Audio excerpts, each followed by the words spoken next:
Oke, kita tunggu ya sampai ngumpul lebih banyak.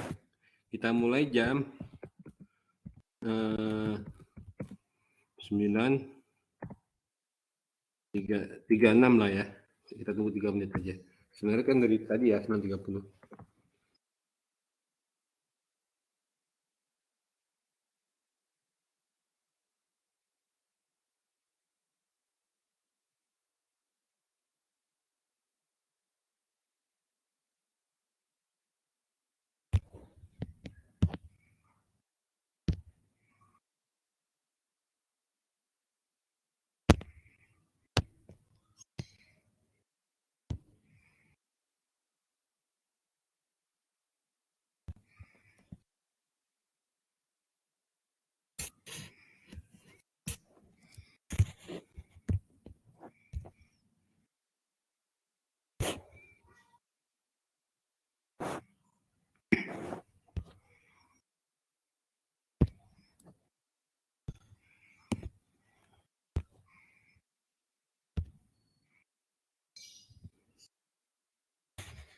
Sembilan tiga enam ya.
Ya, jadi nanti saya mau coba membuka lebih ke arah membuka wawasan ya. Jadi kegunaan statistik apa untuk AI dan juga bagaimana profesi-profesi lainnya tidak terancam dengan AI kalau dia mengerti di bidangnya dan juga mengerti AI-nya juga ya, paling tidak konsep dan pemanfaatannya.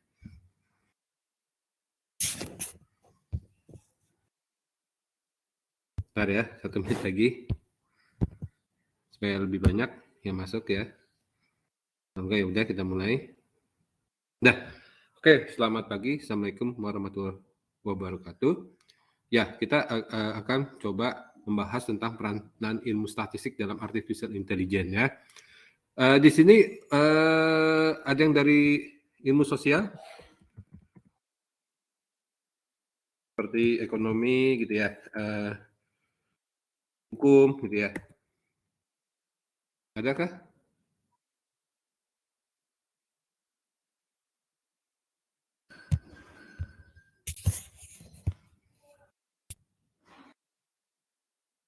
Adakah yang dari ilmu sosial?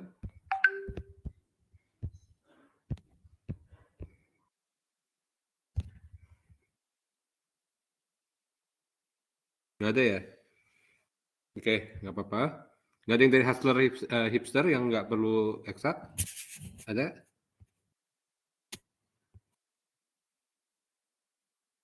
Enggak, saya langsung aja. Ya, jadi apa sih peran daripada statistik ya? Sebagai analisis ya, analisa lah, alat analisa dan pengolahan data. Kedua, mengurangi bias. Jadi subjektivitas kayaknya, rasanya, mungkin gitu ya. Nah, kita mengurangi bias itu. Walaupun probabilitas merupakan konsep dasar daripada statistik, tapi paling enggak dia sudah membuat menjadi lebih valid ya. Kalau kita dulu belajar statistik ya, dasar ya, kita tahu ada yang namanya classical assumption ya, seperti kalau dia itu terutama regresi linier ya, seperti apa namanya, tidak mengandung multikolinialitas, ya, di mana multikolinialitas itu artinya variabel-variabelnya saling ada hubungannya.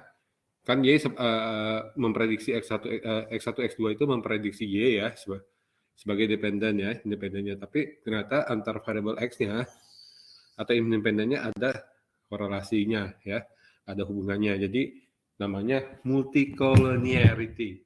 Nah itu nggak boleh ya. Kemudian terjadi autokorelasi ya. Jadi error-nya itu ada hubungannya antara error yang sebelumnya. Kan kita cuma mau regresi antar variabel ya.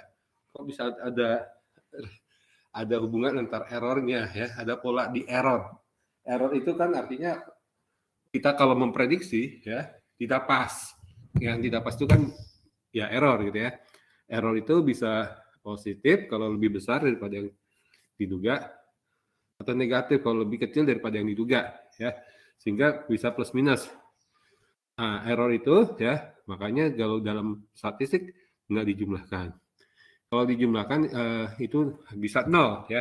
Itulah yang disebut dengan white Gaussian noise, suka dipakai di telco ya. Di telco jadi errornya itu tidak ada ya karena dijumlahkan nol, saling cancel out, sehingga dipakailah terminologi variance, jadi dikuadratkan. Nah, kemudian melakukan assessment kualitas data. Jadi kualitas datanya itu kita pastikan bahwa emang ini yang dibutuhkan, bagus ya, sesuai dengan teori ya. Kenapa butuh teori? Karena basically ya statistik itu adalah matematika, olah data ya secara matematik. Sehingga misalnya kita memprediksi ya, misalnya Y itu misalnya profit perusahaan ya, X-nya itu adalah biaya iklan ya. Kalau hubungannya positif ya, misalnya Y sama dengan 0,3 ditambah 0,7 X. Berarti kalau kita meningkatkan iklan 1 unit ya, misalnya 1 juta rupiah iklan AdSense, maka pendapatan perusahaan akan naik ya besar tadi 0,7 ya, 0,7 kali X ya, itu kenaikannya ya. Cuman kan saya bilang kan ini adalah matematika ya. Kalau saya misalkan masukkan variabel lain seperti misalnya pergerakan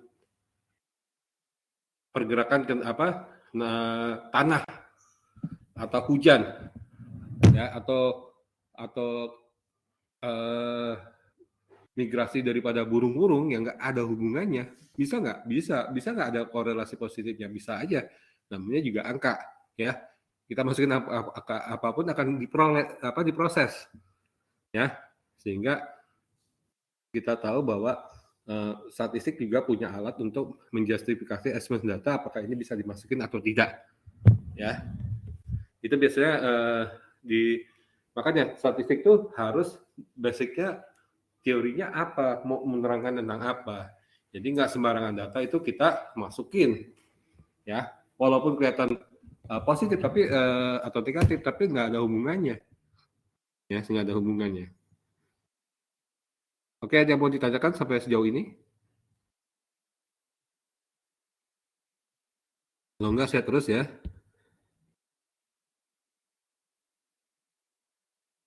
Bentar.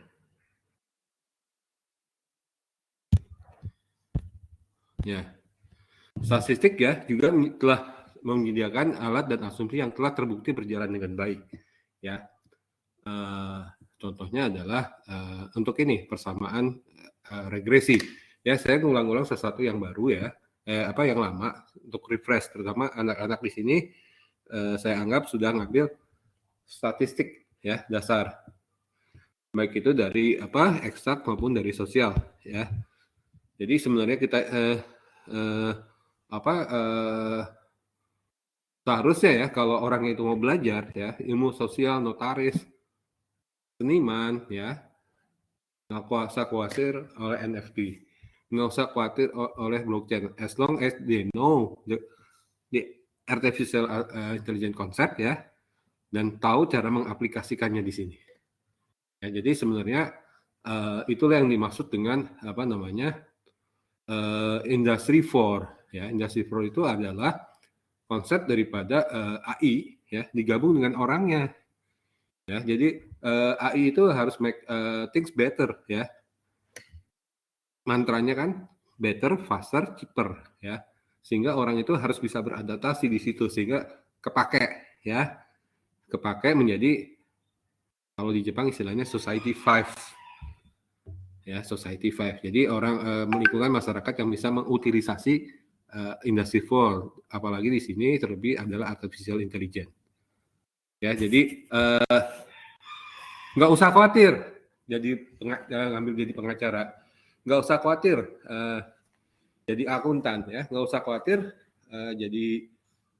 jadi guru SD ya, mengajarkan cuma calistung doang misalnya ya, karena kalau dia tahu caranya memanfaatkan konsep AI ini, mereka nggak akan digantikan oleh yang namanya robotik ya, atau bahasa AI-nya kita ya, yaitu robotic process automation ya, nggak usah khawatir. Cuman emang kenyataan hidupnya adalah nggak semua orang bisa belajar, nggak semua orang bisa beradaptasi, sehingga akan banyak digantikan oleh apa namanya RPA, artificial intelligence based proses seperti robotic process automation ya, dan sebagainya ya. Jadinya kenapa kita perlu belajar nih, walaupun dia adalah pengacara, walaupun dia adalah penyair ya, itu kalau dia bisa manfaatkan dahsyat ya, dahsyat. Dan bahkan dia menjadi pionir di bidang itu. Kenapa? Orang IT kan nggak tahu tentang ilmu syair kan, jarang gitu. Orang IT kan nggak tahu tentang pernak-pernik dunia hukum Kushu di Indonesia kan ya. Ngerti nggak Polres di situ siapa? Ngerti nggak di situ apa namanya preman di situ siapa gitu ya, itu kalau udah praktek ya, dan sebagainya ya. Jadi ini seperti zaman saya itu adalah mulainya peranan mesin ketik dikatakan oleh komputer ya. Jadi semua orang itu harus bisa Excel, Word. Nah, dulu di zaman saya kalau bisa MS Word atau zaman dulu itu adalah WordStar, saya harus kursus dulu dapat ijazah ya.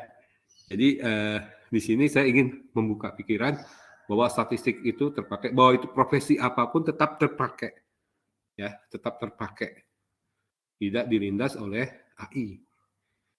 Kita sebagai anak IT atau AI pun ya, kita berkewajiban untuk mengikut sertakan mereka. Kenapa?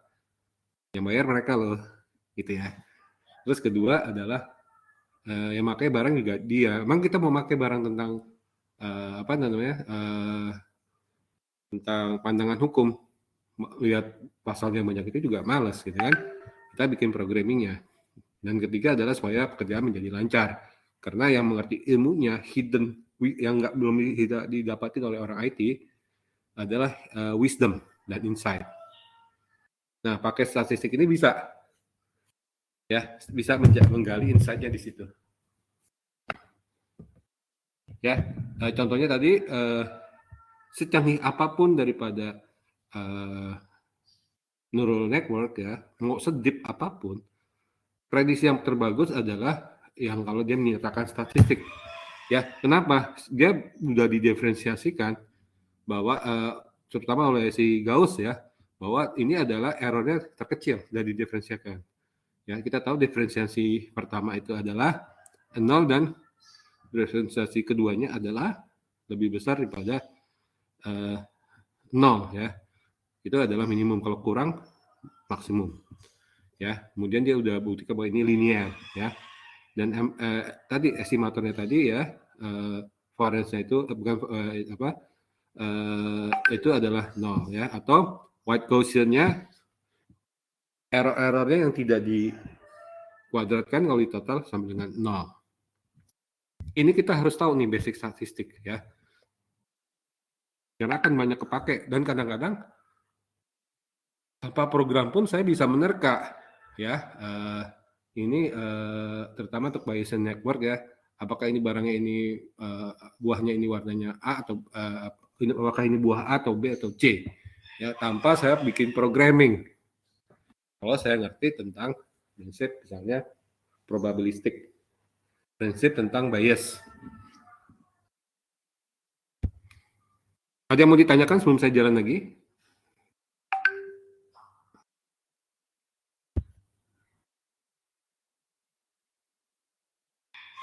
Oke, belum ada ya. Saya lanjut ya.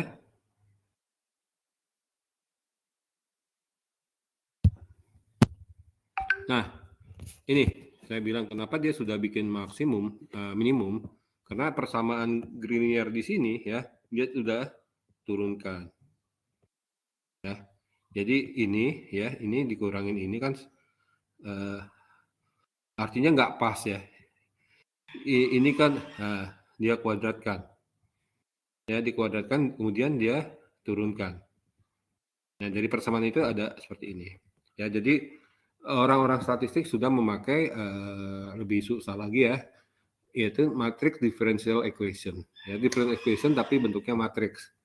Itu rada beda ya, nggak seperti differential equation biasa ya, agak beda. Kenapa? Karena dia nggak kalau di kita kan delta B tidak boleh mendekati 0, bisa diatasi dengan limit ya. Kalau dia terutama diatasi bagaimana supaya determinan di bawahnya itu nggak sama dengan 0. Ada yang mau ditanya? Ini lebih ke arah ini ya, ngasih tahu konsep statistiknya, karena harap tahu ya, jadi banyak programmer itu ya, kalau dia itu cuma belajar doang, praktek ya, dia mungkin bisa bikin teori, bikin program yang oke lah gitu ya, walaupun background dia bukan eksak gitu ya.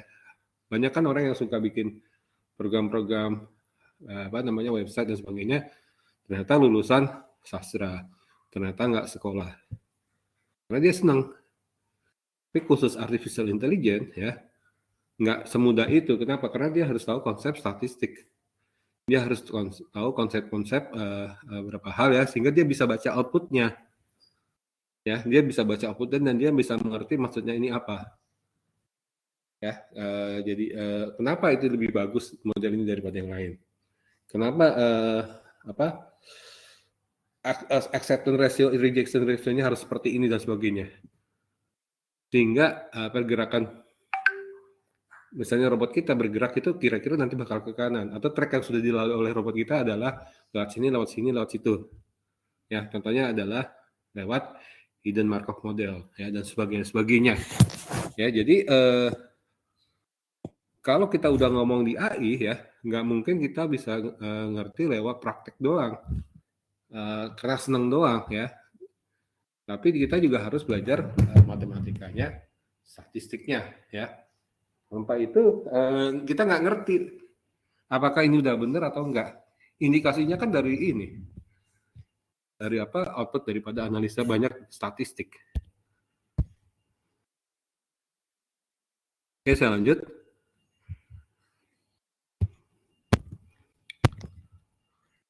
Jadi kalau udah kayak gini udah nggak perlu iterasi lagi. Ya kan kalau terutama di data science itu ya, kan suka dibuat ini ya, terutama untuk minimum design ya, dibuat iterasi bagaimana supaya errornya paling kecil. Nah kalau udah pakai regresi malah tidak perlu lagi, tapi dia tetap perlu gradient descent ya, pengulangan, karena kita membuatnya dia menjadi numerik. Numerik itu kita tahu ada yang namanya Galat atau error. Nah, ini background-nya eksak ya. Yang dari ilmu sosial saya tanya lagi, biar saya nyambung gitu. Artinya nanti saya lebih ke arah wisdom ya. Wisdom. Kalau terus terang ya, kalau yang namanya AI ya, kalau kamu udah ngerti teori statistik dan matematikanya, ya kan kita kalau pakai tool kayak Keras, kayak TensorFlow kan tinggal bacanya. Jadi kita nggak usah pusing ini udah benar atau tidak secara matematik. Karena kita udah ngerti maksudnya, kita cukup membaca hasil output analisanya.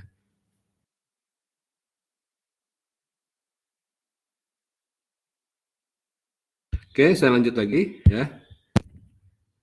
Nah, ini juga udah terbukti valid ya. Jadi errornya tadi kalau di total kalau tidak dikuadratkan adalah 0, covariance-nya tidak ada saling kehubungan. Jadi antara error 1 ya, error dari I dan J itu hubungannya acak ya, tidak ada korelasinya. Hubungannya adalah nggak ada ya. Jadi seperti ini covariance-nya. Lanjut. Nah, supaya statistik bagus ya, maka emang dia perlu membuat jadi algoritma ya.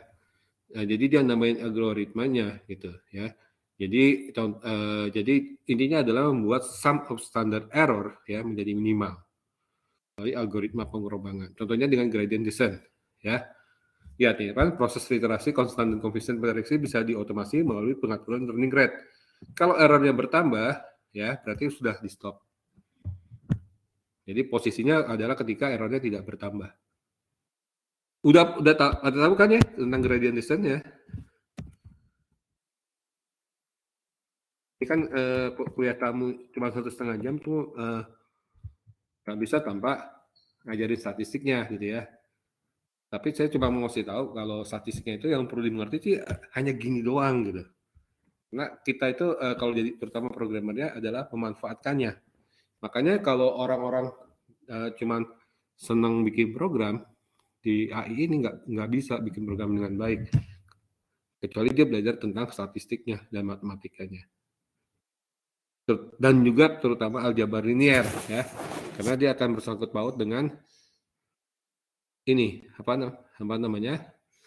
Aljabar terutama tentang kalau data ya tentang kompresi ya atau image processing. Kenapa? Karena analisanya 3 poin yaitu red, green, blue dan sebagainya. Jadi dia mutlak harus tahu tentang eigenvalue ya, tentang matriks ya, tentang Hermitian dan sebagainya ya. Tapi kalau kita udah senang ya dengan ilmu kita, itu cepat lah ngertinya ya. Apalagi kita ini kan sebenarnya cuma pakai tool ya, si tensor ya, di keras ya dan sebagainya. Kalau udah kelasnya benar-benar bagus ya, dia bahkan harus bikin tool kayak keras ya, kayak keras kayak apa. Itu yang terjadi kalau kamu ngambil biasanya sekalian sekolah ya S3 gitu ya. Kamu bikin kayak seperti. Tapi kalau kita ini sekarang ya cukup makainya aja dan bisa membaca outputnya. Ada yang mau ditanya?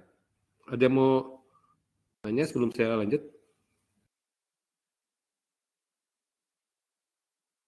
Saya lanjut ya.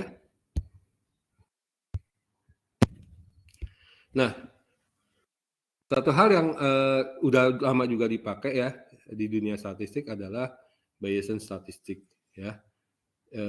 Di mana bedanya dengan frekuentis ya adalah frekuentis itu dia berdasarkan analisa data oleh distribusi yang sama ya. Jadi kalau sudah terjadi di beberapa data dia bikin distribusinya, dia analisa, nah berdasarkan itu aja gitu. Tapi kalau Bayes ya dia mengujinya satu-satu, jadi udah ada kumpulan data, dia analisa ya datanya itu distribusinya itu, terus kalau ada data baru dia tambahin lagi, dia update lagi distribusinya ya, sehingga kita tahu ada yang namanya posterior ya, a priori ya, dan seperti itu ya. Jadi bisa jadi bahwa kalau kita menganalisanya pakai regresi biasa, hasilnya bakal berbeda dengan Bayes.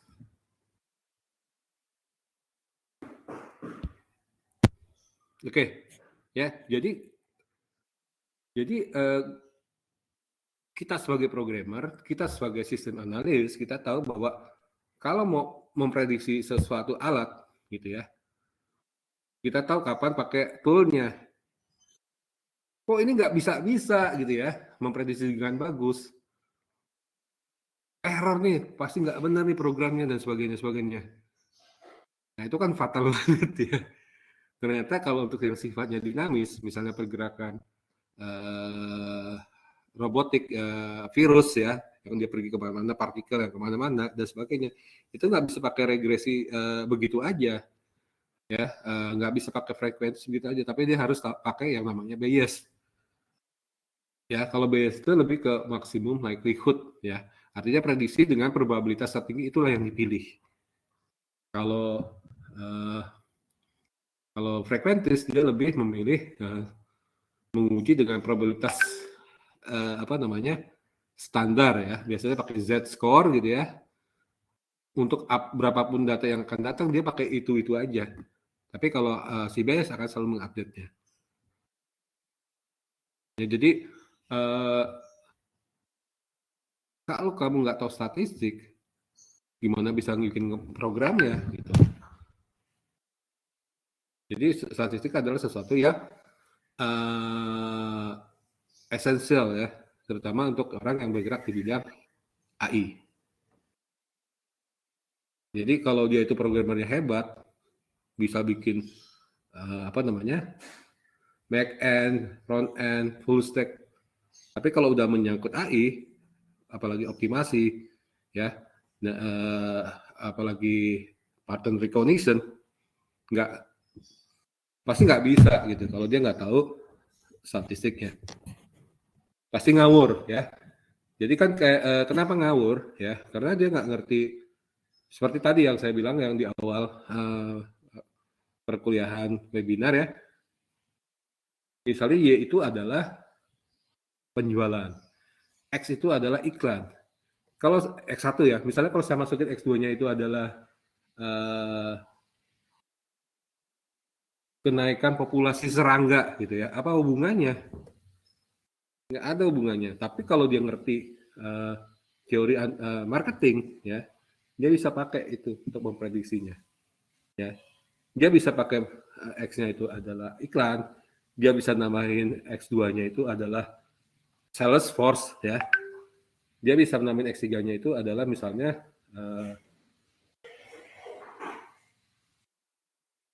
customer satisfaction, customer loyalty, ratio misalnya ya, atau retensi, atau aktivasi ya. Itu kalau dia tahu teori marketingnya, karena dia tahu teori hustlernya. Ya. Jadi kelihatan ya kalau ilmu-ilmu yang lama itu dia bisa lebih kinclong gitu ya, lebih bagus gitu kalau dia mengerti statistik, kalau dia mengerti terutama AI. Karena AI itu pasti pakai statistik, terutama dari sisi data science. AI itu besarnya ya, di dalamnya itu ada machine learning. Machine learningnya belajar dari apa kecuali dari data kan. Nah, terus pertanyaan, kan pakai neural network yang sedikit pemakaian data science-nya kan data statistiknya kan bisa. Nah, kita tahu bahwa statistik itu tidak hanya tentang olah data saja, tapi dia assessment data.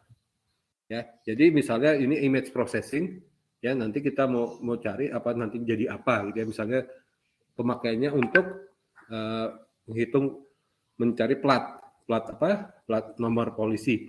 Jadi kelihatan kalau misalnya pakai kamera lagi jalannya ini udah bayar pajak atau belum, ini ngelanggar tilang atau belum, ya. Kalau cepat dia nyetirnya kan tangkapan kameranya jadi blur ya.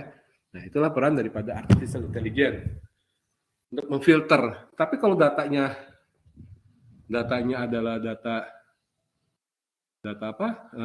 yang ngaco, misalnya datanya itu adalah data audio misalnya. Yang penting kan suaranya angka, ya angka gitu kan, yang diproses di matriksnya itu, di tensornya itu adalah angka ya. Mau gimana pun pasti ngaco. Tapi kalau orang yang ngerti di bidang itu, akan dia bilang, Bapak kasih datanya ngaco. Oh enggak kok, benar dan sebagainya. Ini yang jadi kalau dia itu mengerti, dia akan bisa memfilter ya, memfilter nih kira-kira ini dipakai atau tidak dan sebagainya. Itulah makanya big data mining ya dan sebagainya itu membutuhkan orang ya yang mengerti di bidangnya, terutama untuk data cleaning ya. Jadi mesin learning pun ternyata nggak bisa berbuat banyak tuh mencari cadangan migas gitu ya, karena banyak yang nggak ngerti. Engineer yang nggak ngerti, mesin learning nggak ngerti. Pak, saya disuruh ngapain Pak? Ini programnya kayak gini, nggak dapat. Nah ini harus nyambung. Gitu. Ada yang mau ditanyakan,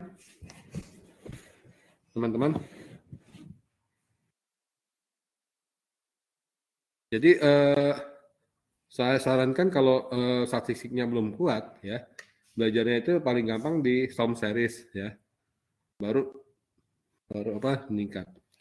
Kalau kamu tahu konsepnya ya, kalau kamu ngerti konsepnya, ternyata statistik itu begitu aja ya. Jadi aku harus tahu probability distribution function, aku harus tahu ngerti konsep-konsep maximum likelihood estimation, posterior ya, a priori, kemudian apa sih yang disebut dengan Markov process dan sebagainya. Itu jadi nggak susah. Kenapa? Kita kan bukan statistician. Kita nggak nurunin matematikanya di situ, tapi kita tahu prosesnya dan kita bisa baca output analisanya. Kan kita bikin program, kita analisa outputnya. Makanya kita pakai meminjam dari tool-tool yang ada di Python ya, library gitu ya, untuk bisa mempermudah ini. Tapi tanpa kita tahu apa yang kita baca, tanpa belajar statistik, mustahil ini bisa dikerjakan. Lanjut. Nah nanti ada juga istilah-istilah ya. Tadi bias ya, ini bagian dari bias, ada Monte Carlo, Markov chain Monte Carlo, hidden Markov chain ya, Kalman filter dan sebagainya. Ya. Jadi ini adalah statistik yang sudah tingkat lanjut. Tingkat lanjutnya itu artinya datanya itu sudah lebih dinamis, lebih acak dan sebagainya ya, lebih susah diprediksi ya, sehingga jadinya kalau pakai regresi linear biasa nggak susah, jadi susah ya. Jadi apa ya? Kalau ngerti statistik, dia tahu kapan makainya, kapan dia pakai regresi linear biasa, kapan dia pakai ini Bayesian statistik. Dan sekali lagi ya, we don't have to be statistician, we don't have to derive the formula ya. Kita hanya mengerti konsepnya saja, sehingga kita bisa analisa outputnya dan tahu ini untuk apa dari hasil outputnya. Oke, lanjut.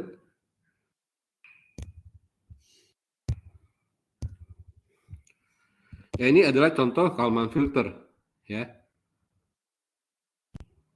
Ini kayak gini nih ya, kayak gini nih matematika ini kan matriks sebenarnya, matriks different equation ya, di iterasi ya, XK ini XK berbasis sebelumnya ya, posteriornya, pokoknya seperti ini ya. Saya nggak mau nerangin ya karena terlalu kompleks dan waktunya terlalu sedikit. Tapi intinya ya, dia selalu mengupdate, Bayesian itu selalu mengupdate ya, sehingga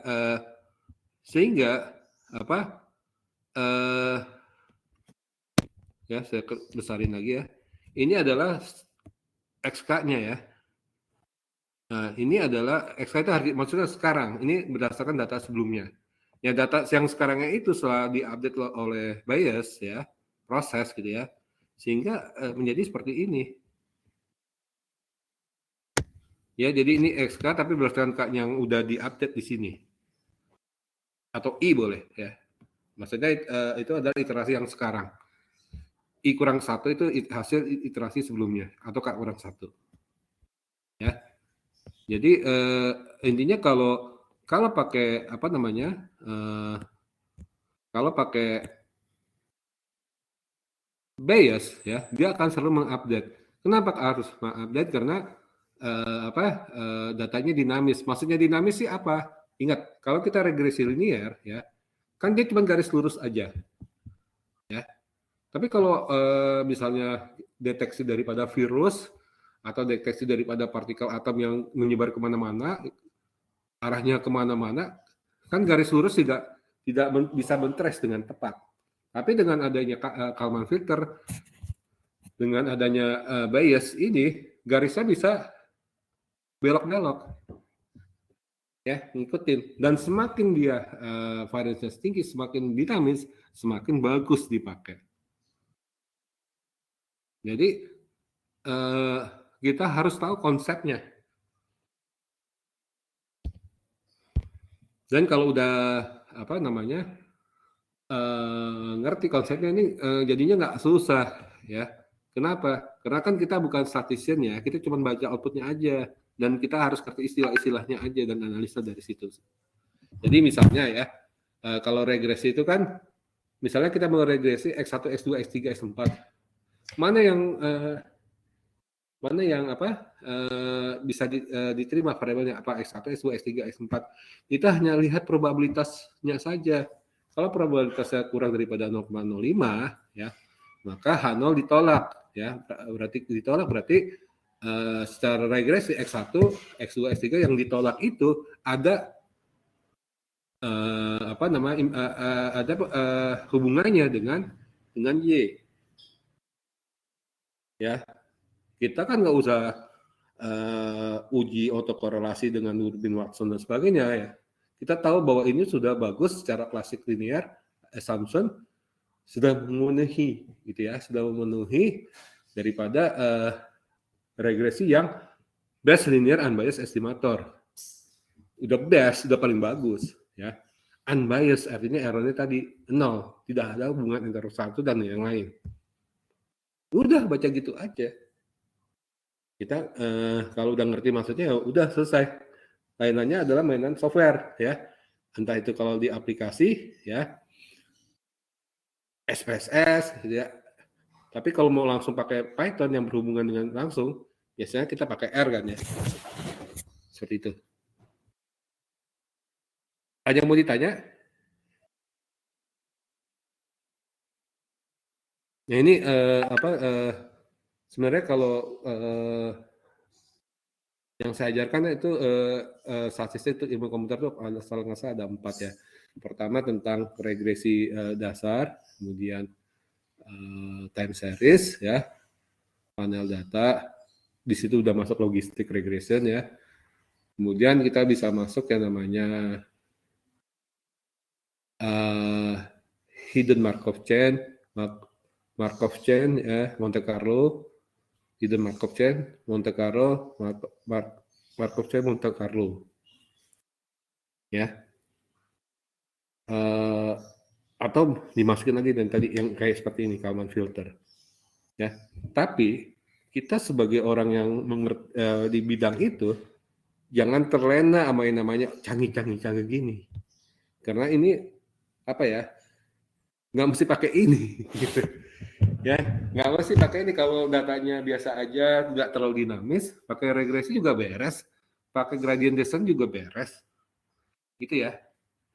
Jadi kalau apalagi kalau udah nanti kelasnya mau mempertahankan skripsi atau apa namanya lebih tinggi lagi disertasi. Jadi yang dilihat adalah manfaatnya. Apakah alatnya ini pas atau enggak? Ya. Jadi kalau udah semakin berpengalaman, kita tuh nggak pernah terlena, oh ini paket carry bla bla bla bla. Nggak itu. Tapi kira-kira apakah dia bisa memperbaiki performance? Jadi kita cara berpikirnya udah beda gitu. Ini bermanfaat nggak? Kan yang kayak gini komputasinya berat ya. Apakah time computation-nya cepat nggak? Apa berat nggak nanti di aplikasi dan sebagainya?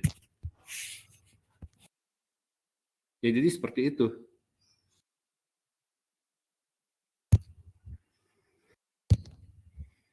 Ada yang mau ditanya? Lanjut ya.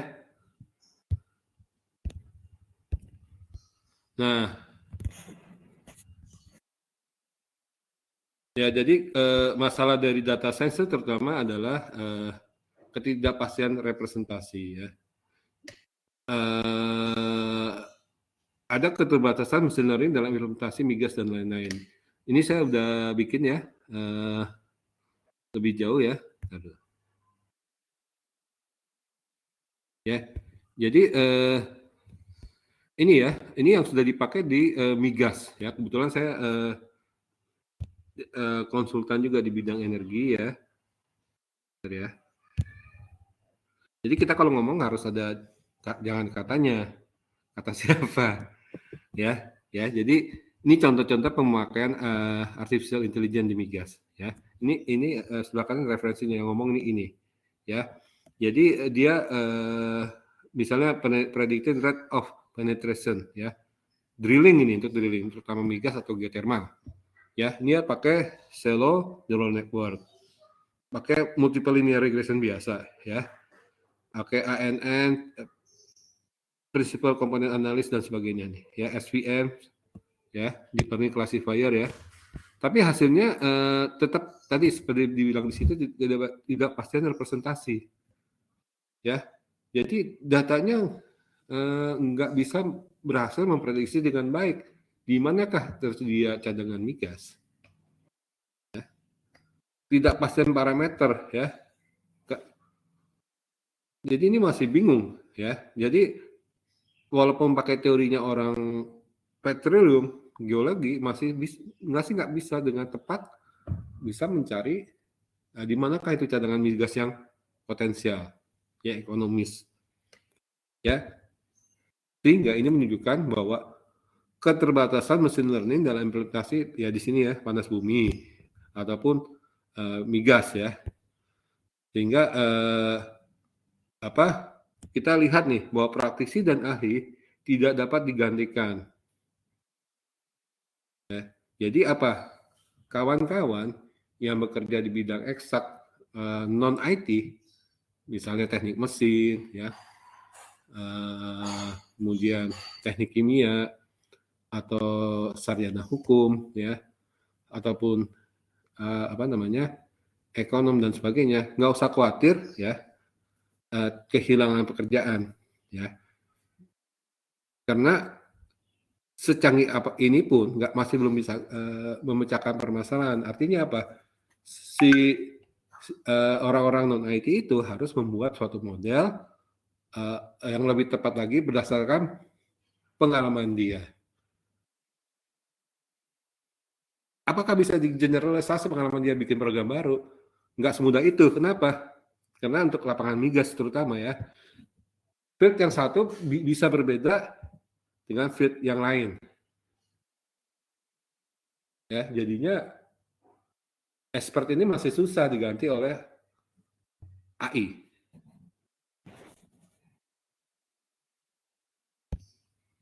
Ya, jadi supaya nggak orang-orang migas ini nggak kelibas, ya harusnya mereka bikin startup, ya agar mereka bisa memanfaatkan AI, ya lebih tepat lagi, lebih prediktif lagi mencari cadangan migas.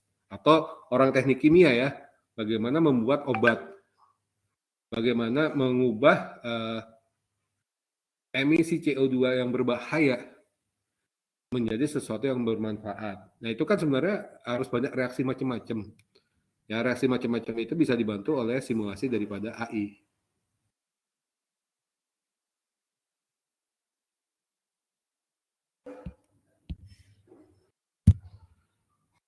Oke ya, ini contohnya. Nah ini beberapa hal yang saya mau ngasih tahu adalah mana sih market research ya. Nah ini nggak bisa saya kasih ya, kenapa? Karena ini berbayar ya. Ini contohnya adalah penggunaan market research ya, bisa untuk understand market, understand customer, understand developing something product launch ya. dan sebagainya, positioning brand dan sebagainya. Ini kurang banget dimanfaatkan oleh kita. Saya lihat yang startup ini nggak ada analisa data yang detail ya tentang bagaimana dia membuat produk yang pas gitu. Sehingga nanti jangan sampai kita membuat produk yang fiturnya canggih dan sebagainya nggak dipakai. Kita bisa aja bilang konsepnya adalah minimum viable product, ya, kemudian minimum product fit ya, market product fit ya, BMC, business model canvassing dan sebagainya. Tapi kita nggak melakukan pengukuran. Pengukuran itu dilakukan oleh statistik dulunya. Ya, jadi berlaku ya di dunia apa namanya di dunia lapangan ya. You cannot manage what you cannot measure.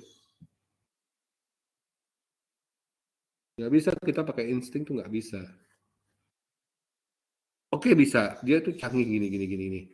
Tapi anak buahnya ngerti nggak? Atau generasi selanjutnya bisa nggak?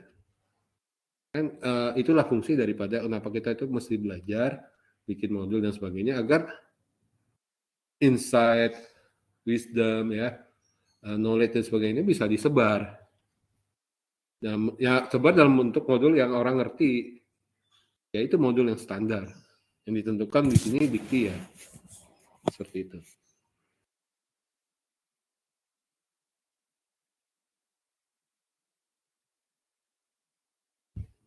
Ada yang mau ditanyakan?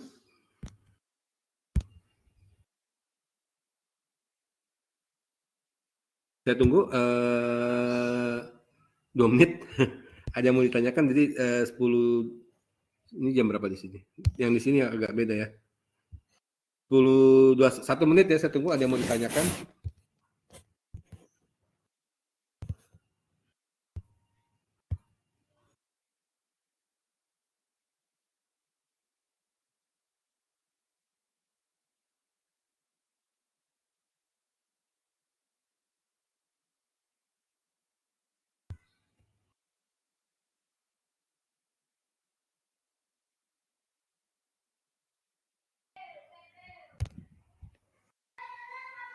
Kalau enggak saya lanjut ya, 1 menit sudah berlalu. Nah, saya mau ngasih tahu beberapa hal yang saya ajarkan ya. Ini adalah contohnya adalah dasar teori Markov chain. Ya. Apa tuh yang disebut dengan konsep maximum likelihood estimation, gitu ya. Jadi misalnya sekarang ini adalah panas, ini matahari ya, maaf nih. Saya copas tapi tempatnya pixelnya kurang bagus ya. Ini dari punyanya si researcher kita Rebecca Rebs ya. Ini konsepnya adalah kejadian saat ini ya hanya dipengaruhi kejadian sebelumnya.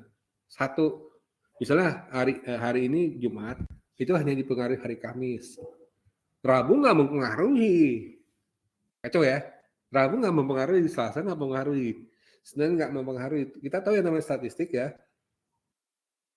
Historinya ada untuk prediksi. Ini Markov chain itu nggak ada. Ya, jadi ini kalau kita baca di sebelah paling kiri ya, P, QN1, QN1, 2 dan seterusnya ya. Artinya apa di sini? QN setelah kalau kita belajar apa namanya? Bayes theorem ngerti lah ya apa yang di bawahnya itu apa.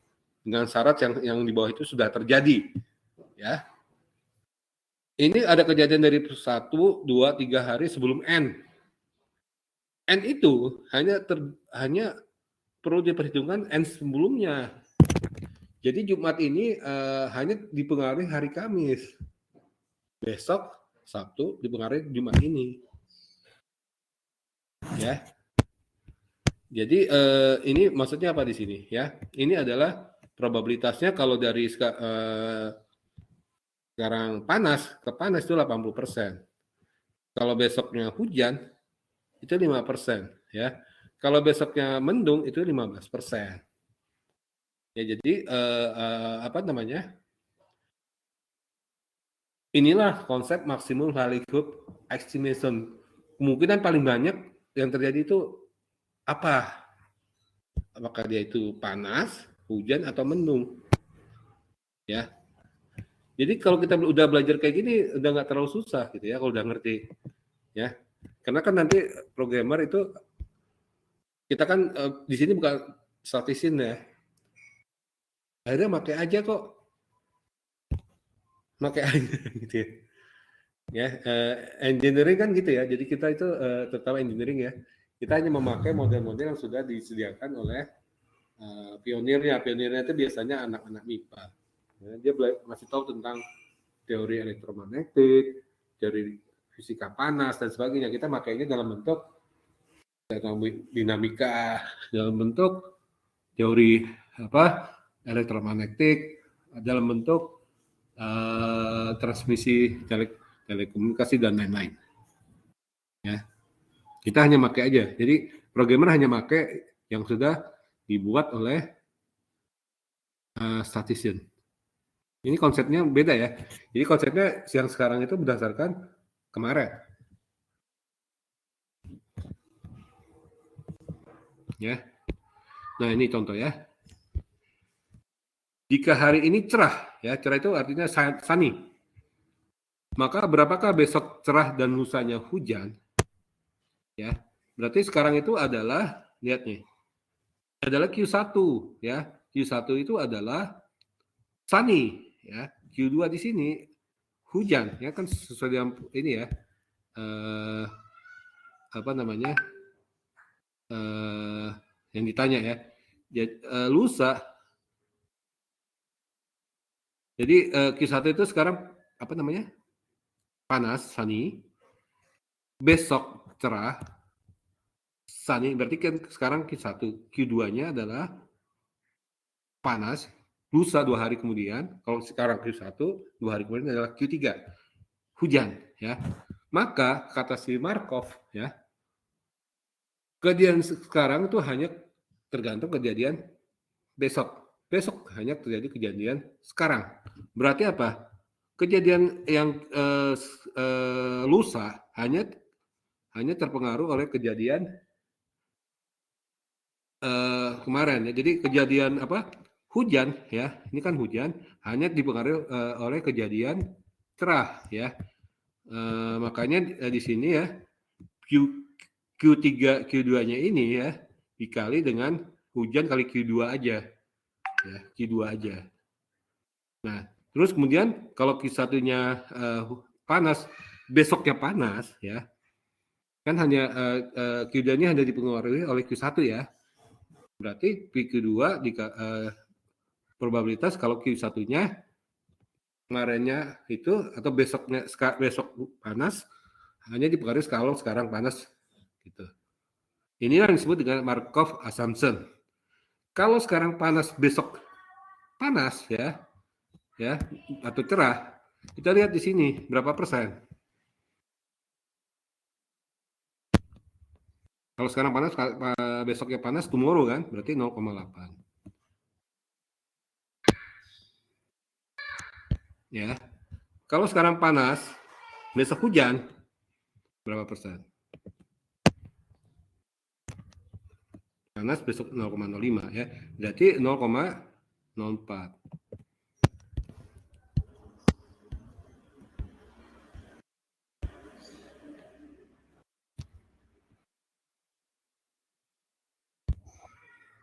Ya.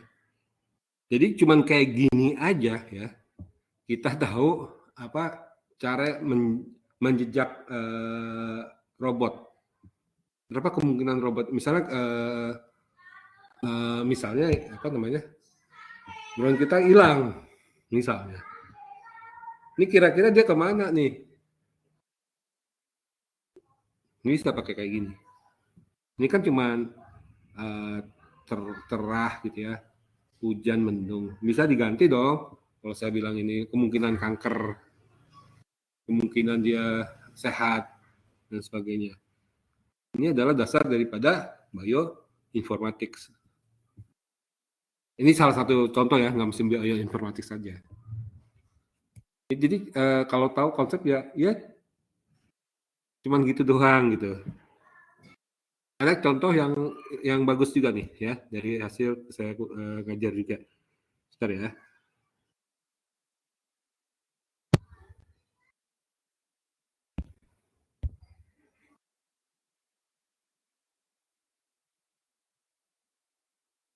Sebelumnya saya mungkin perlu ngajarin tentang bias ya. Gak apa-apa ya, sambil dicampur ngajarin konsep-konsepnya, jadi ngerti statistiknya untuk apa gitu.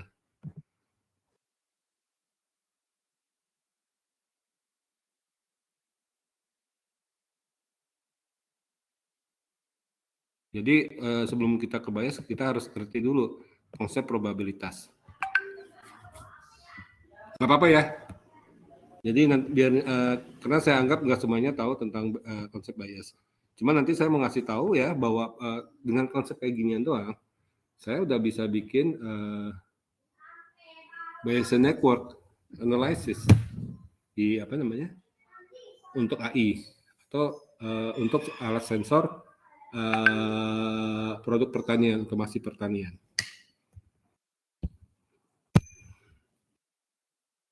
Ya jadi sebenarnya syaratnya kalau mau ngerti AI itu adalah kita tahu konsep statistik, ya matematik lah. Ya. Kalau itu udah ngerti, beres.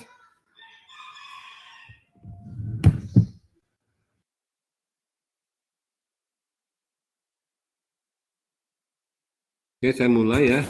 Jadi probabilitas ya konsepnya adalah kita harus kenal ada yang namanya probabilitas marginal. Ya. Probabilitas marginal ini adalah probabilitas yang paling sederhana.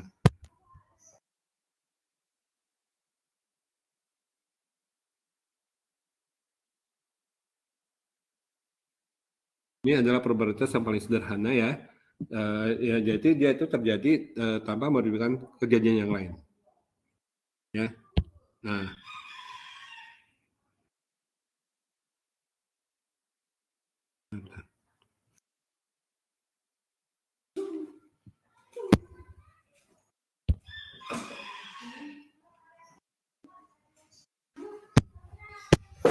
ya ini contoh probabilitas marginal ya.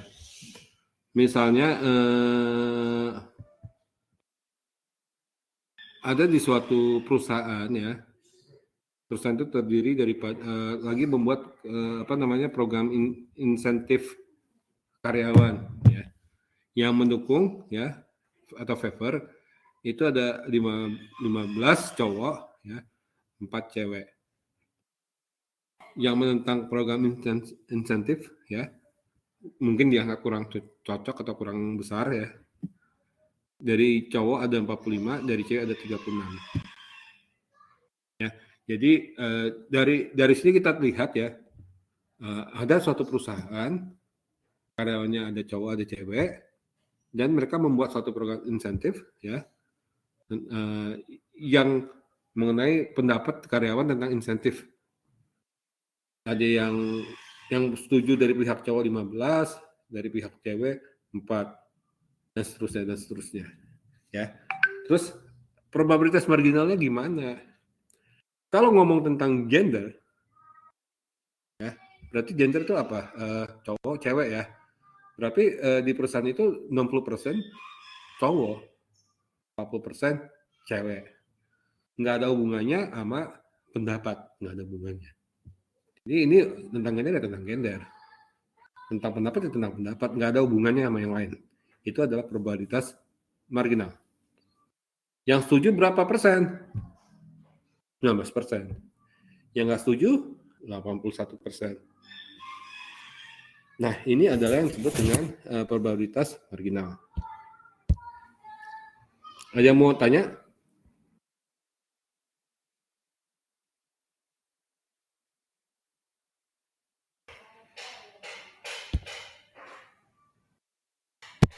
Lanjut.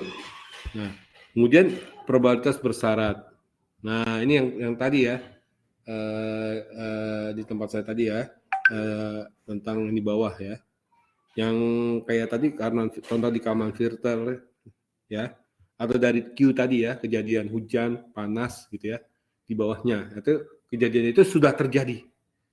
Ya, jadi A di bawah B ya, ada probabilitas A di mana B telah terjadi. Ke sini ya.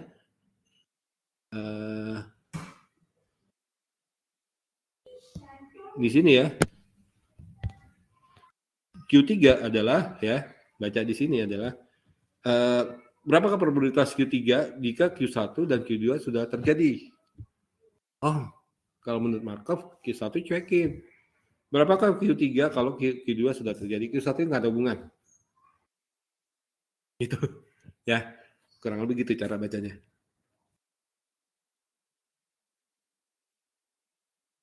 Oke, sebentar. Oke, next.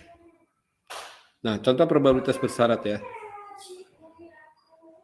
Berapakah di sini ya in favor male ya? Ada 15. Berapa persenkah yang menyetujui insentif tapi dia cowok? Tadi kan dari sini kita lihat yang cowok itu ada 15 yang setuju ya. Dan dia favor. Jadi ini beririsan. Ya, jadi apa namanya? Kejadiannya seperti beririsan. Artinya in favor tapi ya yang milih udah cowok. Kenapa kejadian kayak gitu? Karena bisa jadi in favor ya, tapi dia itu cewek, female. Ini adalah probabilitas bersyarat. Lanjut, irisan. Ini adalah joint probability ya. Artinya dua-duanya terjadi ya. Tapi bacanya ini menurut Bayes ya, A, tapi B dengan syarat A terjadi. Ya, kenapa gitu? Ya kan beririsan ya. Misalnya A, lingkaran beririsan antara lingkaran A dan B. Kalau B-nya di situ berarti kan dia memasuki A. Tapi kalau di sini B, ya, di sini adalah B, berarti di sini adalah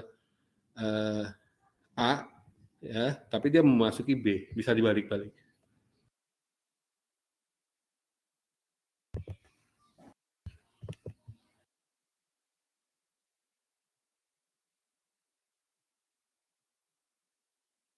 Oke, next. Nah, contoh.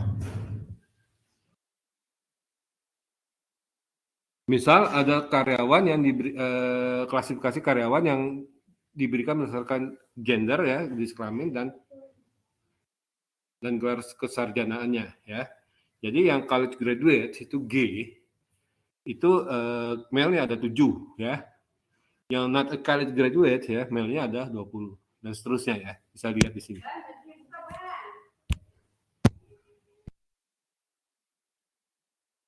Bisa lihat di sini.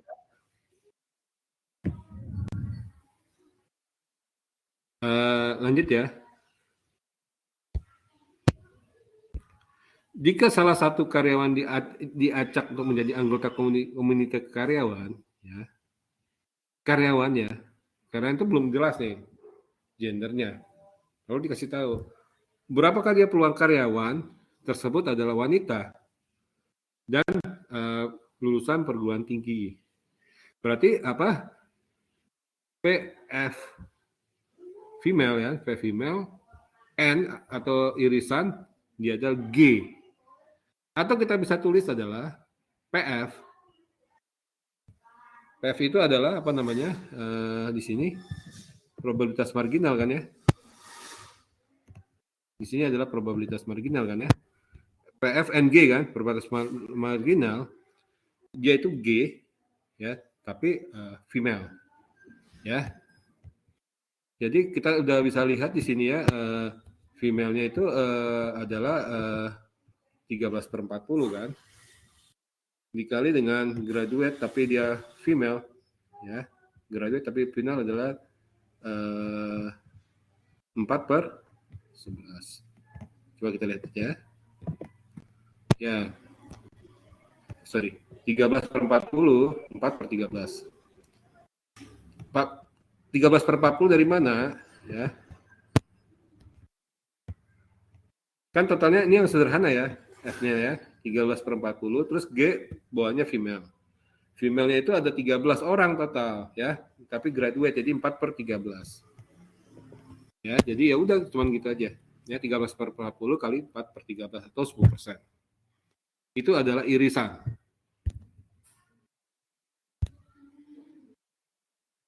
Oke, yang mau ditanya apa itu probability marginal? Sama tadi apa condition ya? N ya. N, udah itu aja dulu.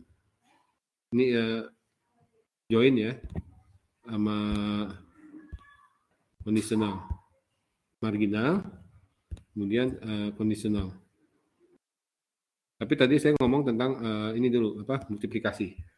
Conditional itu ada yang di bawahnya, ini adalah marginalnya, ya. Ini dua-duanya terjadi.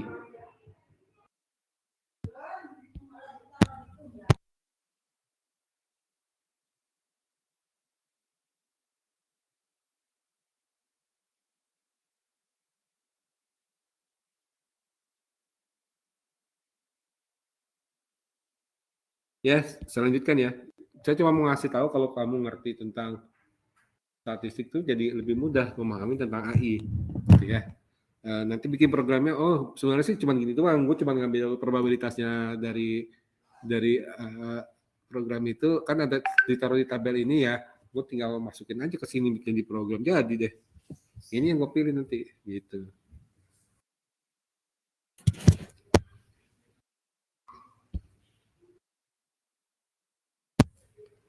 Lanjut. Nah, tadi udah ya yang cewek tadi 10%. Nah, ini bias. Nah, bias agak kebolak-bolak. M, tapi D, di atasnya D per M, bawahnya adalah probabilitas marginal semua. Yang ini artinya apa? Kan di bawah itu telah terjadi ya. Yang terjadi itu adalah, sorry nih ya, seharusnya ini adalah BDM ya, ini adalah likelihood ya. Ini PMD ya, di sini PDM, oke, PM, PD. Ini kebalik ya, maaf ya. Ini seharusnya di atas, PM-nya ini naik ke atas nih. Ya, PM-nya naik ke atas. Maaf nih ya, jadi ini PM-nya ini naik ke atas. Oke, regardless itu ya saya mau nerangin ya. Contoh bias ya. Intinya gini ya, saya ulang lagi. M per D itu adalah dibalik D per M ya. Ini dikali PM lagi, di bawahnya adalah PD. Ya. Gampangnya langsung ke soal. Contoh biasnya seperti ini. Jadi saya mau otomasi apa namanya?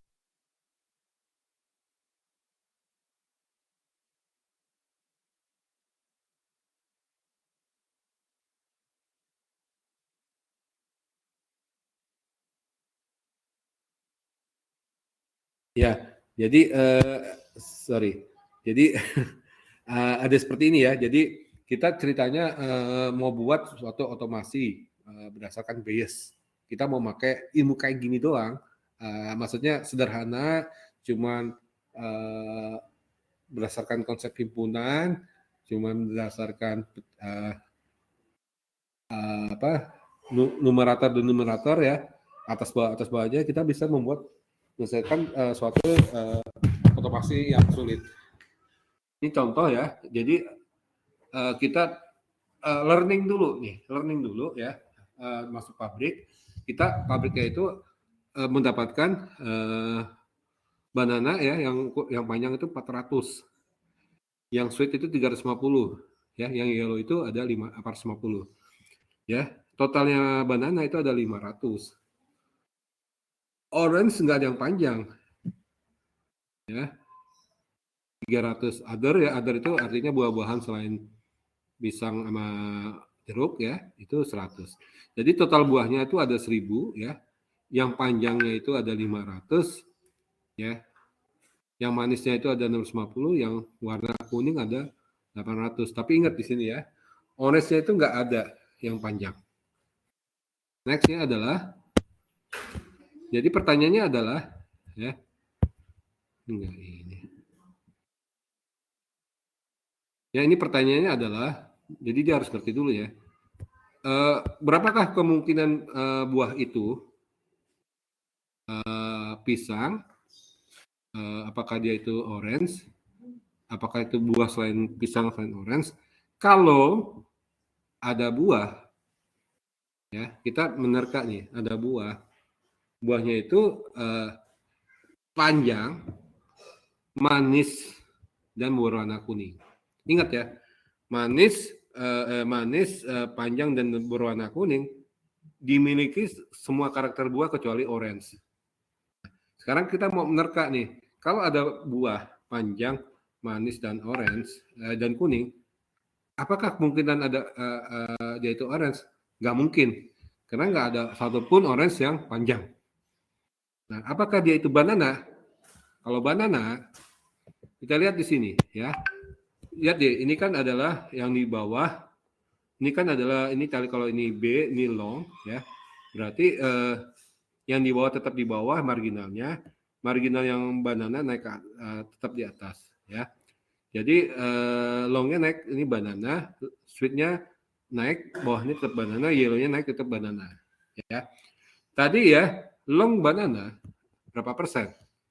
Long banana berapa persen? Long banana adalah 80% dari total long. Long orange nggak ada. Oke.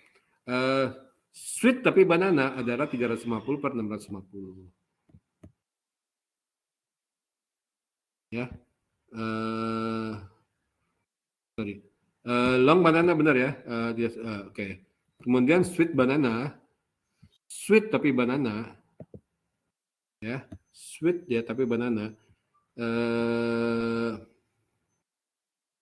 Kita lihat adalah dia adalah sweet banana, long banana oke 400 per 500.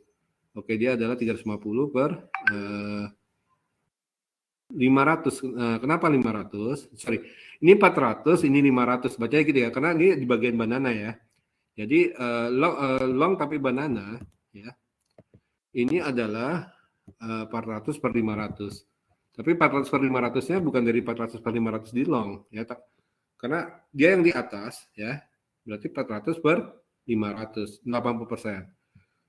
Banana tapi sweet ya adalah 70% atau 350 per 500. Yellow tapi banana itu adalah 90%. Banana itu total banana marginal. Yang pokoknya karakteristiknya adalah buah. Itu setengahnya. Jadi kemungkinan buah itu banana kalau kita hitung adalah ini ya dikali long sweet yellow-nya kan ini adalah apa namanya? Marginal, tapi marginal di antara karakteristik buah ya. Long itu adalah karakteristik buahnya itu ya 1000 ya, ini ya karakteristiknya itu ya, ini adalah ini karakteristiknya jadi kita kali ya di sini. Maaf ada suara tukang.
Ya, maaf tadi ada tukang suaranya ganggu ya.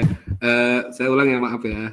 Jadi dari mana asal angka-angkanya itu ya? Jadi ini gampang sih ya. Jadi long sweet yellow-nya itu pokoknya di antara yang long sweet yellow. Banana di antara buah-buahan ya. Kalau banana itu marginal kan banyaknya buah kan ada berapa tadi? Ada 1000 ya, 600, 300, 200, 500, 300, 1000. Nah, kalau long ya, long ada berapa? Long itu ada berapa? Ini penjumlahan long, sweet, dan yellow. Jadi 500 per 6, ditambah 500 per 500 tambah 650 ditambah 800 itu 1950 ya. Kurang lebih 25%. Ya, kalau sweet ya 650 per tadi 1950 percis ya sepertiga. Ya. Sedangkan yellow ya itu adalah 50 per 800 per 1950 itu adalah 41%.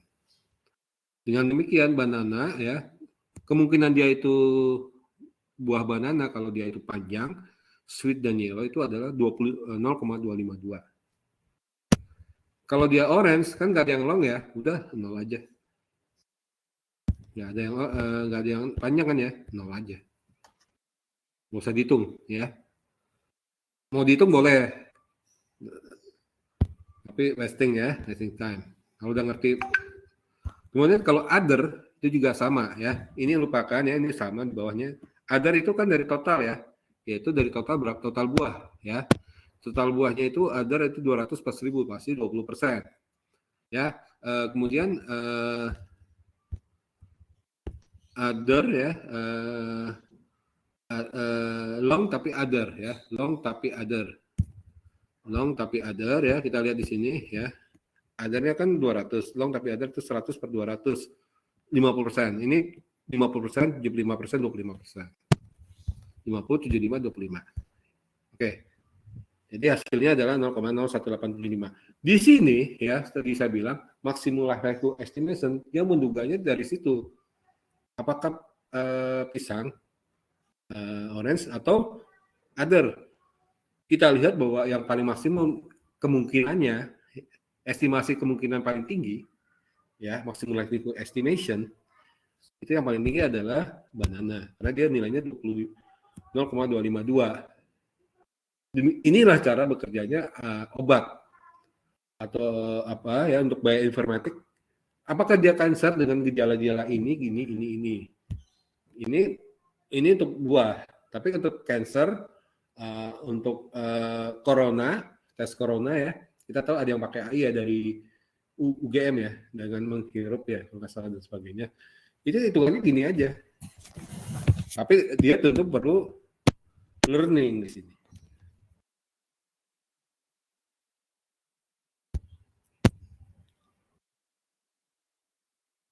Ada yang mau ditanyakan?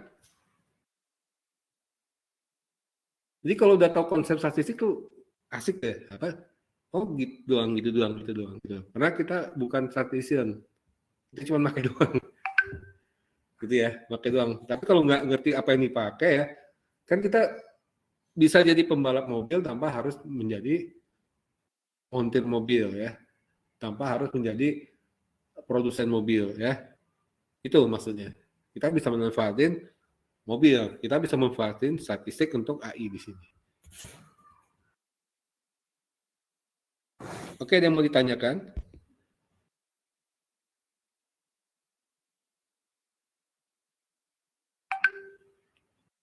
Ini kuliah kamu ya, pembelajaran kamu ya. Kalau kuliah saya kasih kamu ini apa namanya, suruh diskusi.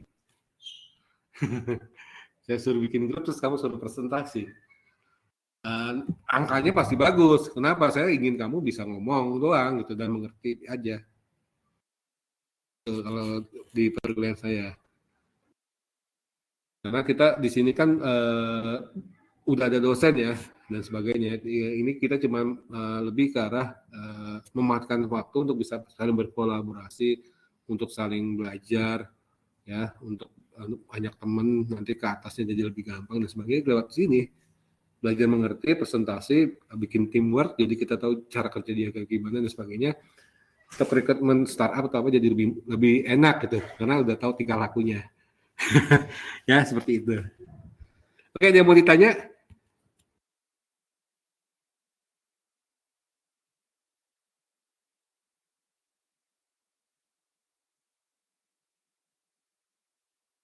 Jadi terutama permasalahan yang ada.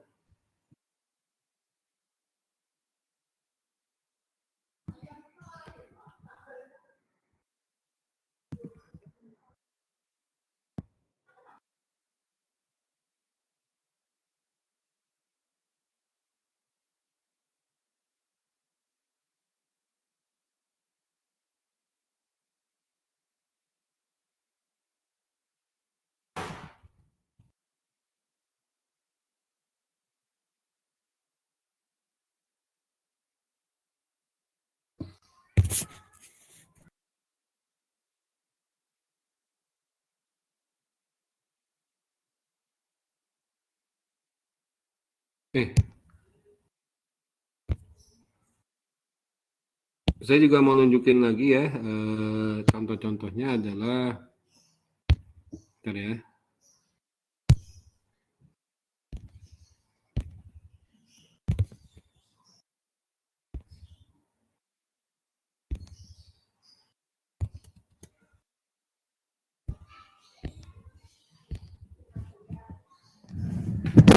Sebentar.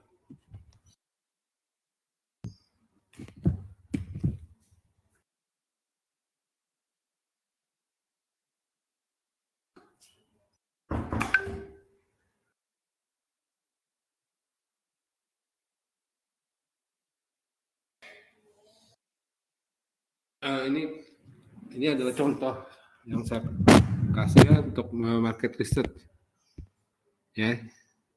Jadi ini contoh adalah hasil survei ya. Dari hasil survei ini kira-kira yang penting untuk produk gimana? Identifikasi relasi ya dan sebagainya.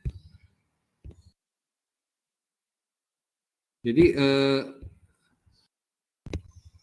nggak terlalu sulit sebenarnya kalau ngerti ini ya tujuannya gitu ya. Jadi ini contoh pemakaian statistik ya di apa namanya di marketing ya. Jadi kita bisa lihat bahwa ini terutama untuk startup ini diperlukan banget gitu ya, agar produknya nggak merugi ya, agar produknya dipakai masyarakat efektif ya. Jadi dalam membuat satu minimum viable product market fit dan sebagainya, nggak buang waktu. Ini yang saya lihat masih kurang dipakai ya. Ini bisa untuk promosi, untuk tahu pendanaannya sebenarnya apa, distribusinya seperti apa, kalau melawan kompetitor itu harus kayak gimana, produknya seperti apa, segmentasinya ini cocoknya untuk apa dan sebagainya. Ya, jadi amat sangat banyak fungsi daripada ini apa namanya statistik ya di artificial intelligence ya. Dan kamu juga harus tahu ya di sini ya, ini boleh dilihatin. Ini dulu saya bisa download gratis, sekarang nggak tahu ya. Ini apa namanya? Kalau kamu mau belajar survei-surveinya, ya. Jadi AI pun nanti laku nggak produk AI-nya pakai survei ini. Jadi selain statistik yang seperti itu, juga kamu harus bisa bacanya, baca outputnya. Kita bukan statistician, tapi kita bisa makainya. Ya, jadi dengan demikian, apa namanya, statistik itu penting banget untuk selain untuk ketepatan program kita, keakuratan program kita, aplikasi kita. Juga untuk melihat, terutama yang dari sisi informatika pasti tahu ya, apakah produk AI ini bakal laku, apakah ini bakal diadap orang. Nah, ini salah satunya statistik yang banyak dipakai kualitatif dengan wawancara dan sebagainya. Ini pakai ini namanya PLSM. Jadi ada regresi, ada tadi ada apa namanya? Frekuentif ya, Z-score tadi. Ada yang berubah-berubah distribusinya, yang kata Markov yang sekarang itu hanya terjadi yang kemarin ya, basicnya itu bias ya. Bias itu artinya apa? Tergantung yang setelah terjadi sebelumnya ya. Dan ini adalah statistik tambahan ya, yaitu apa PLSM ya, partial square structural equation model. Jadi programnya seperti apa? Seperti ini.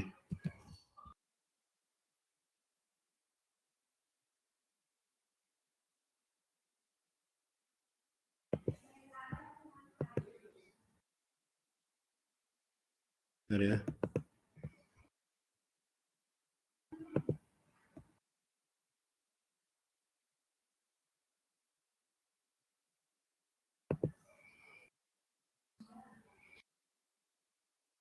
Wah, sorry.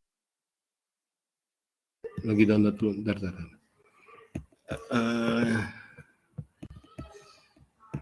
Lagi update, maaf.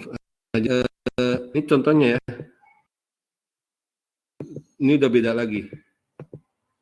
Ya, jadi ini misalnya nggak boleh ini ya, nggak boleh dilihatin, takutnya apa namanya serba salah. Ini karena harus license ya. Ini ada misalnya produk AI ya, ini kepuasan memakainya, ini apa kualitas dan sebagainya. Nanti di sini adalah lakunya produk AI itu, gitu ya. Jadi kita kelihatan banget ya, kalau nggak menguasai statistik ya, produk kita nggak akan optimal. Produk kita tuh nggak akan optimal. Ya, jadi ini saya mau lihatin ya, apa namanya tadi.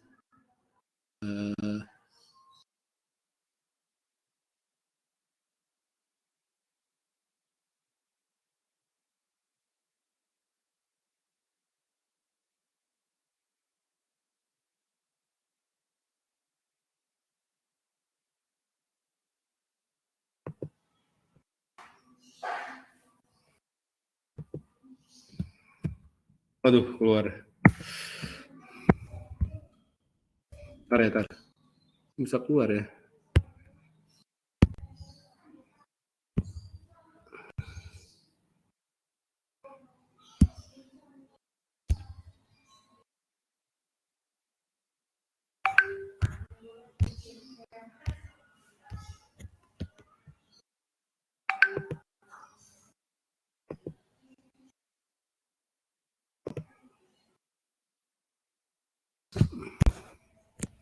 Maaf, ini bisa di ini apa?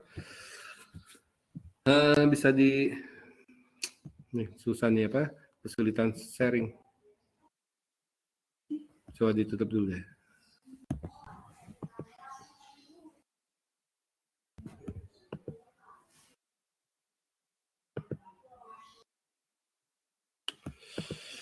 Sorry, apa ketutup ya ininya. Saya mau memperlihatkan software-softwarenya, aplikasi statistik namanya Smart PLS ya. Saya boleh tunjukkan karena itu license dan dibayar gitu ya. Jadi mau saya tunjukkan bahwa kalau kita tahu konsepnya itu nggak susah gitu. Kita apa namanya memakainya. Jadi dengan menguasai statistik ya, ini maaf nih ya, apa nggak bisa connect nih. Panitia bisa bantu supaya saya bisa presentasi. Ini nggak kelihatan layarnya. Apa saya harus keluar dulu atau gimana? Panitia?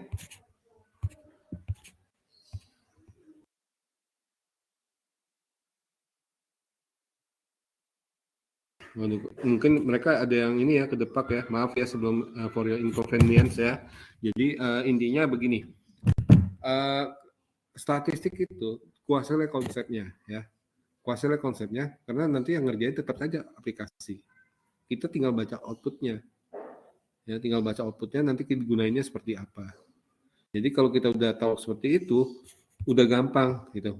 Jadi kita nggak usah keder teori dan sebagainya. Kita yang paling penting bisa makainya.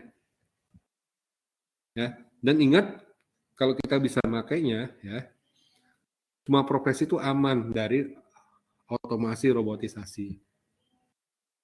Ya. Yang terakhir tadi saya tunjukkan adalah Smart PLS 2. Itu kan isinya sebenarnya survei-survei ya. Survei-survei kan yang buat yang mengerti pekerjaannya seperti marketing, seperti lawyer, seperti kebijakan publik dan sebagainya. Ya. Jadi kalau dia mengerti, dia akan bisa mengutilisasi AI itu lewat statistik terutama sebagai quality control-nya. Oke, mungkin itu aja. Ada yang mau ditanyakan? Ini kita mau Jumatan. Kalau ada yang mau tanya tentang statistik boleh ya. Saya terutama adalah apa namanya asisten editor Scopus, ya. Editor Scopus, asisten editor Scopus. Saya juga buat apa konsultasi di bidang keuangan dan sebagainya. Saya pemodel ya di Bank Indonesia. Ada yang mau nanya? Sorry nih nggak bisa sharing.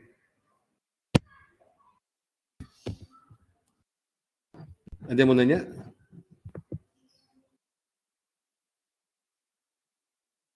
Kalau enggak kita udah mau Jumatan ya dan waktu kita sebenarnya cuma 1,5 jam. Ya, Yuri Purwanto, silakan.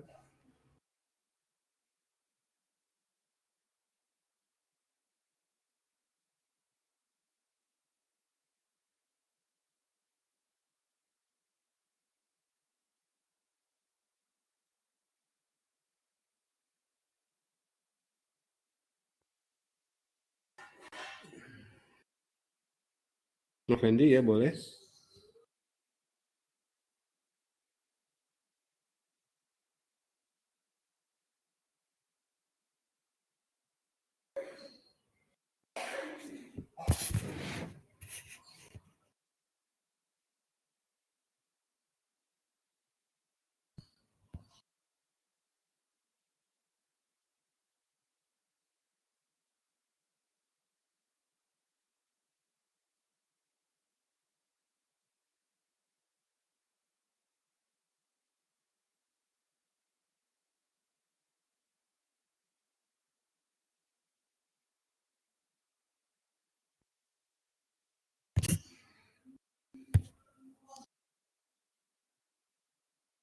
Saya tunggu ngetiknya.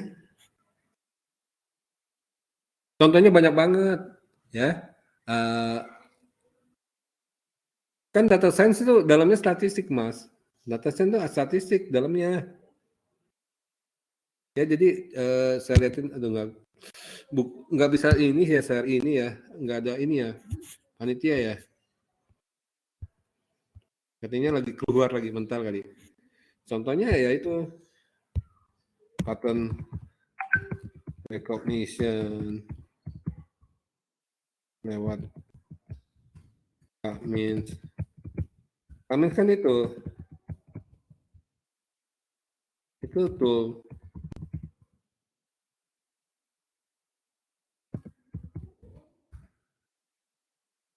untuk segmentasi.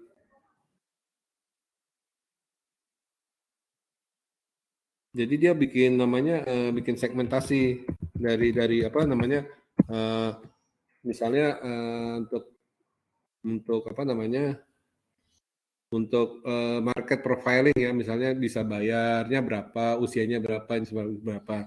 Nanti kategorinya adalah dia premium apa namanya? Kita kategorikan clusteringnya pakai Cummins itu ya. Ini untuk marketing purpose ya. Kita kategorikan dia itu sebagai premium apa namanya? Premium user ya atau low income user. Nah, kita lihat produk kita itu cocoknya untuk mana.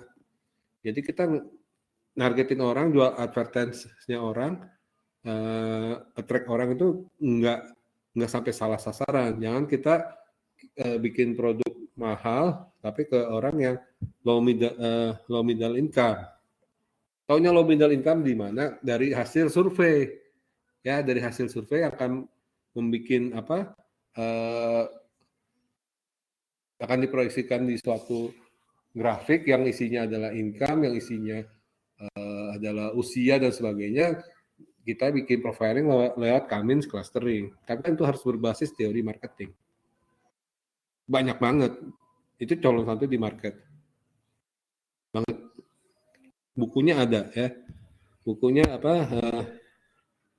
Statistik artificial intelligence ya. Di kuliah diajarin kok.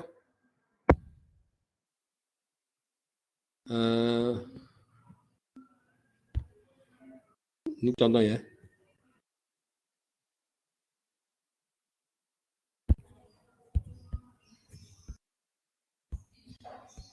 Aduh, saya mau liatin bukunya aja, judulnya aja ya. Judulnya kan nggak. Ini masalah kita terikat apa namanya? Terikat license dan sebagainya, ntar bisa dituntut. Apalagi ini pakai format untuk dikti ya.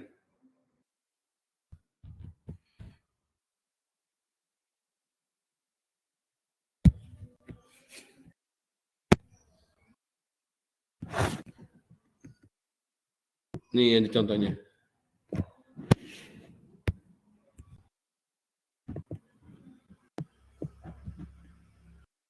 Lihat di chatting ya.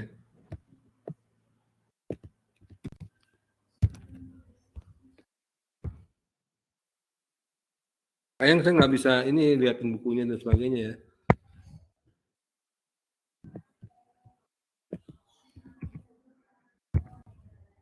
Makanya itu yang membuat apa programmer yang nggak ada penguasaan statistik jadi nggak bisa bikin program AI ya.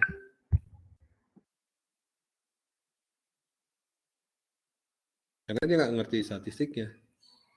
Padahal statistik itu adalah tool yang bisa didapat di Pandas gitu ya,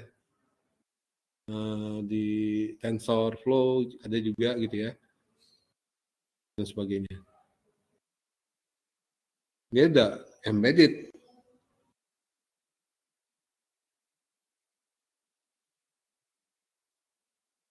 Clustering concept formation tadi kan, sebentar pakai Cummins. Oke, saya pikir cukup ya. Terima kasih atas perhatiannya. Wabillahi taufiq wal hidayah. Wassalamualaikum warahmatullahi wabarakatuh. Selamat siang.